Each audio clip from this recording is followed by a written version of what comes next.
Delhi services বিলের সাংবিধানিক নাম সংশোধনী সহ government of national capital of Delhi territory bill 2023। এই বিল নিয়ে আলোচনার সময় ওয়েলে নেমে বিক্ষোভ দেখান আম আদমি পার্টির জলন্ধরের সাংসদ সুশীল কুমার রিঙ্কু।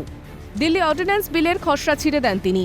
এহেন আচরণের জন্য সংসদ বিষয়ক মন্ত্রী প্রহ্লাদ যোশীর প্রস্তাব মেনে গোটা বাদল অধিবেশন তাকে সাসপেন্ড করেন অধ্যক্ষ ওম বিড়লা। এই বিল ঘিরে তীব্র তরজায় জড়িয়েছেন দিল্লির অরবিন্দ কেজরিওয়াল সরকার এবং মোদী সরকার। আর এহেন তরজার জন্য দিল্লি সরকারকে কটাক্ষের সুরে বিঁধেছেন অমিত শাহ। 93 से लेकर 2015 तक किसी भी मुख्यमंत्री को कभी भी झगड़ा नहीं हुआ। आप भी आए, हम भी आए, ऊपर हम भी थे, आप भी थे। क्योंकि झगड़ा इसलिए नहीं हुआ कि जो भी आए, मैं तो आपके वखान कर रहा हूं अधीर रंजन जी, समझिए, चाहे कांग्रेस हो या बीजेपी, जो भी आए उनका मकसद दिल्ली की जनता की सेवा करना था। अगर सेवा करनी है तो झगड़ा करने की जरूरत नहीं, मगर अधिकार चाहिए तो झगड़ा करने, और झगड़ा करने का स्वभाव ही हो तो क्या कर सकते हैं। हम तो रिसीविंग एंड पर है, भाई झगड़ लो, अब क्या कर सकते हो। आप दिल्ली की जनता ने आपको चुना है। এই বিলের ওপর আলোচনার সময় কেন্দ্রীয় স্বরাষ্ট্রমন্ত্রীর দাবি, এই ধরনের আইন আনার অধিকার কেন্দ্রীয় সরকারের আছে। আগে অধিকার ছিল, মাঝে শুধু সুপ্রিম কোর্ট বিশেষ পর্যবেক্ষণ দিয়েছিল। उस वक्त भी सर्विस केंद्र सरकार के हाथ में ही थी।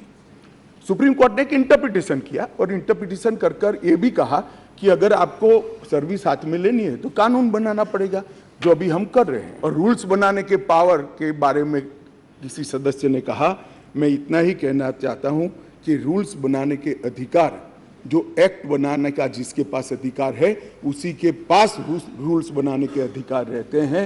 एक्ट बनाने का अधिकार भारत सरकार को है, तो एक्ट के रूल बनाने का अधिकार, ये बेसिक समझ का विषय है। বৃহস্পতিবার লোকসভায় দাঁড়িয়ে কেন্দ্রশাসিত এলাকা দিল্লি গঠনের ইতিহাস তুলে ধরেন স্বরাষ্ট্রমন্ত্রী। 1953 সাল থেকে কিভাবে ধীরে ধীরে দিল্লি কেন্দ্রশাসিত অঞ্চল হয়েছে তুলে ধরেন অমিত শাহ। दिल्ली का इतिहास जरूर बताना चाहूँगा माननीय अध्यक्ष जी। 1953 में फजल अली कमीशन का गठन हुआ। उसने अपना प्रतिवेदन 1955 में दिया। उसके पहले पट्टाभी सीतारामैया की कमेटी बनी। उसके बाद 56 में संविधान संशोधन कर यूनियन टेरिटरी की अवधारणा आई। इसके साथ साथ दिल्ली म्यूनिसिपल कॉरपोरेशन एक्ट 57 नगर नियम अधिनियम लागू कर दिया गया। और 87 में जब सरकार या कमेटी बनी, उसके बाद दिल्ली को राज्य देने का निर्णय किया। এই বিলের বিরোধিতা করে কংগ্রেস। দলের সাংসদ অধীর রঞ্জন চৌধুরীর দাবি, এই অধ্যাদেশ এনে নির্বাচিত সরকারের অধিকার হনন করেছে, সাংবিধানিক সীমা লঙ্ঘন করেছে।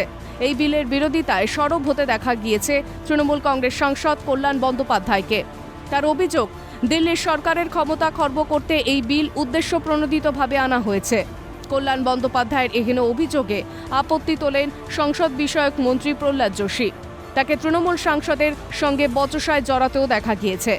বাংলায় মহিলাদের ওপর হওয়া নির্যাতন নিয়েও বৃহস্পতিবার পাল্টা সুর চড়ান প্রহ্লাদ যোশী।